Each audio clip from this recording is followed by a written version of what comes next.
ઓમ નમઃ શિવાય. ઓમ નમઃ શિવાય. ઓમ નમઃ શિવાય. ભગવાન શિવ, એની ભક્તિ અને એની ભક્તિનો મહિમા, એ મહિમાનું ગુણગાન આપણે કરીએ છીએ. આજે એ ગુણગાનને આગળ વધારતા 12 જ્યોતિર્લિંગમાંના એક એવા શ્રી રામેશ્વરમ વિશે વાત કરવી છે.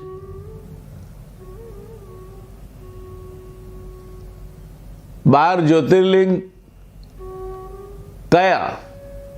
પ્રશ્ન સ્વાભાવિક રીતે થાય. એક નાના શ્લોકથી એનો જવાબ આપીશ.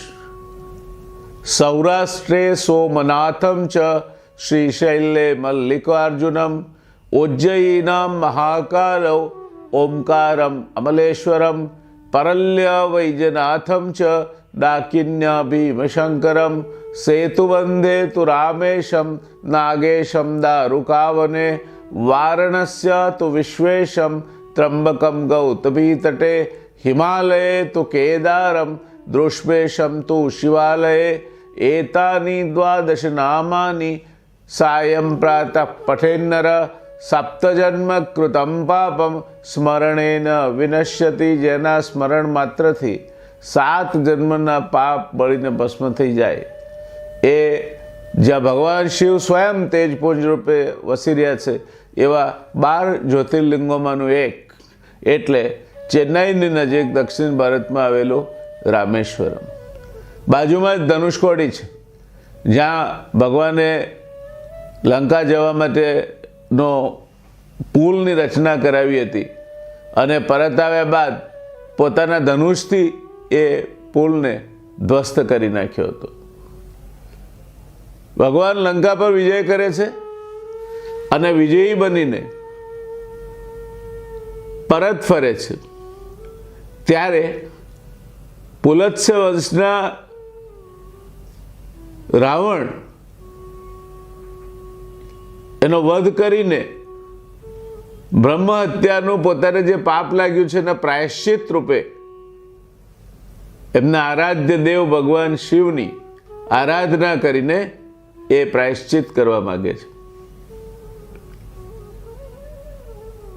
આ પ્રાયશ્ચિત માટે આત્મલિંગ એટલે કે શિવલિંગની સ્થાપના કરવા માટે ભગવાન હનુમાનજીને આજ્ઞા કરે છે કે હનુમાનજી આપ કૈલાસ પર્વત પર જાઓ અને ભગવાન શિવજી પાસેથી સ્વયં એમના આત્માના અંશ જેવું આત્મલિંગ એટલે કે શિવલિંગ સ્થાપના માટે લઈ આવો.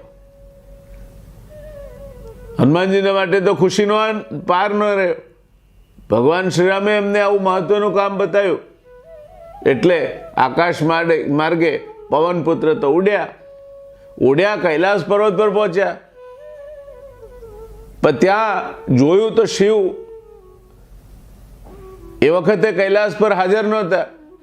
રાહ જોવી પડી અને રાહ જોવી પડી એમાં આ લિંગ મેળવવામાં ને લિંગ લઈને પરત આવવામાં મોડું થયું. હવે ભગવાનની સ્થાપના માટે લિંગની સ્થાપના માટેનો સમય એનું મુહૂર્ત વહી જતું હતું.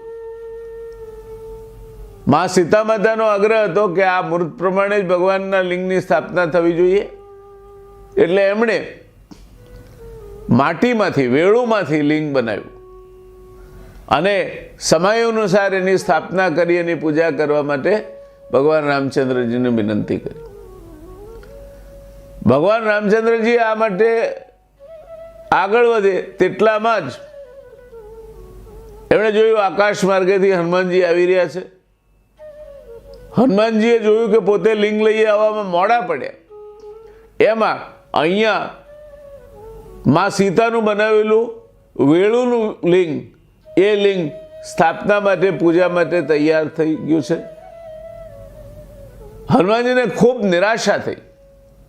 અને માણસ નિરાશ થાય, ભક્તિનો પરમ જેનામાં વાસ હતો ભગવાન રામચંદ્રજી જેના માટે સર્વસ્વ હતા, એ ભગવાન રામચંદ્રજીના કામમાં પોતાની કોઈ ભૂલ નહોતી, છતાંય પોતે મોડા પડ્યા, નિષ્ફળ ગયા, એનો આઘાત હનુમાનજીને લાગે છે. એ પોતાની જાત પર ગુસ્સે થઈ જાય છે અને એ જાત પર નારાજ થાય છે. ત્યારે આ ભક્તને ભગવાનનો નાતો જુઓ. ભગવાનને ખ્યાલ આવી જાય છે કે હનુમાનજીને આ ગમ્યું નથી, દુઃખી છે, નારાજ છે, ગુસ્સે થાય છે. પોતાના પરમ ભક્તને દુઃખી થવા દે ભગવાન. એટલે હનુમાનજીને જે લિંગ લાવ્યા છે, બરાબર પેલું જે વેળુનું લિંગ છે એની બાજુમાં એની સ્થાપના કરે છે. સ્થાપના કરે છે એટલું જ નહીં, ભગવાન આદેશ કરે છે કે પહેલી પૂજા આ હનુમાનજી જે લિંગ લઈ આવ્યા છે તે હવે વિશ્વલિંગમ તરીકે ઓળખાશે અને પહેલી પૂજા એ વિશ્વલિંગમ તરીકે હનુમાનજી લાવ્યા તે લિંગની થશે.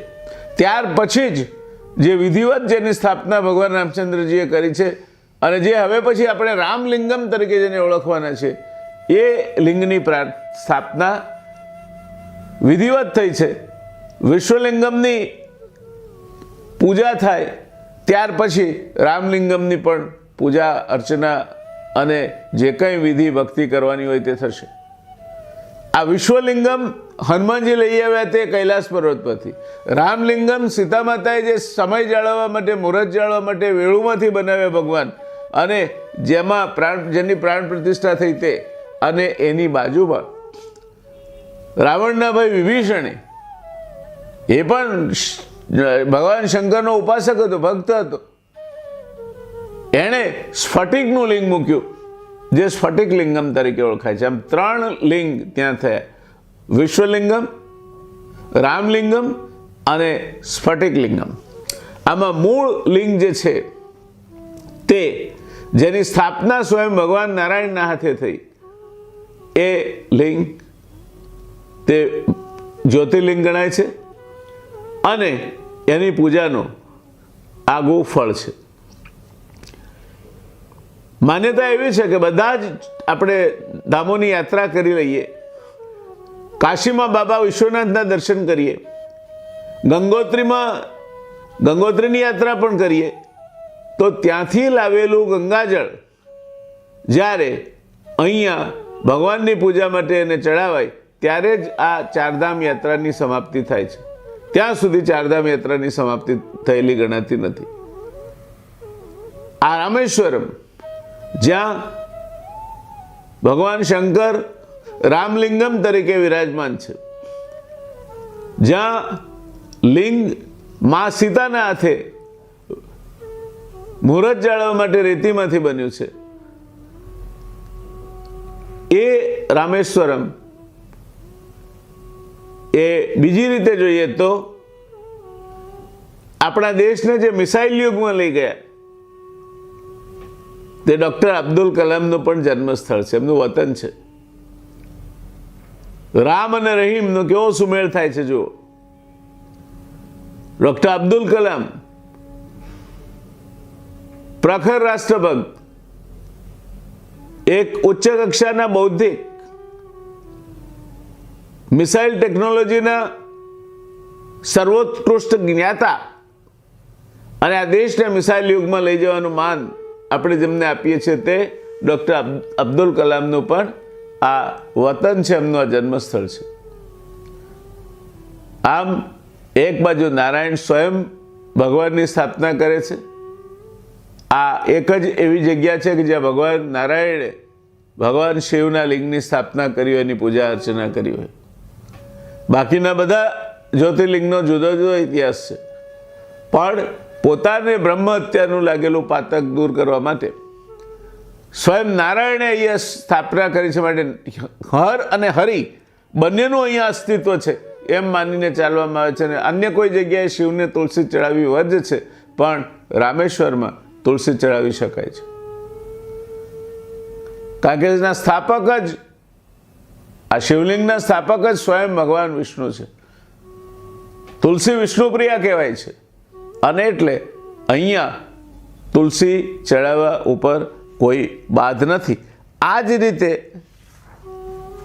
વૈજનાથમાં જ્યાં ભગવાન શંકરનું લિંગ જ શાલિગ્રામના પથ્થરનું બનેલું છે. શાલિગ્રામ એટલે વિષ્ણુ સ્વયં. લિંગ જ જ્યાં સ્વયં વિષ્ણુ રૂપે બિરાજમાન હોય ત્યાં પણ ભગવાનને તુલસી ચડાવવાનું મહાત્મ્ય છે. શિવને તુલસી ચડતી હોય અપવાદ આ બે જગ્યાએ આપણને જોવા મળે છે. 12 જ્યોતિર્લિંગ અને તેમાં પણ રામેશ્વર, જ્યાં ગંગા જળ ચડાવીએ ત્યારે જ આપણી ચારધામ યાત્રા પૂરી થાય. જેની અંદર નાના નાના 22 તીર્થો છે, જુદા જુદા ગુણધર્મ વાળું પાણી ધરાવતા કુંડ છે. અને જે કુંડમાં સ્નાન કરવાથી અથવા જે કુંડના પાણીથી સ્નાન કરવાથી જુદી જુદી પ્રકારની તમારા પાતકોમાંથી મુક્તિ થાય છે એ રામેશ્વરમ એક નાનકડા ગામડા તરીકે આજે પણ એક ટાપુ તરીકે અસ્તિત્વમાં હોય તેવું આપણું એક અત્યંત દિવ્ય 12 જ્યોતિર્લિંગમાંનું એક લિંગ એટલે રામેશ્વરમ.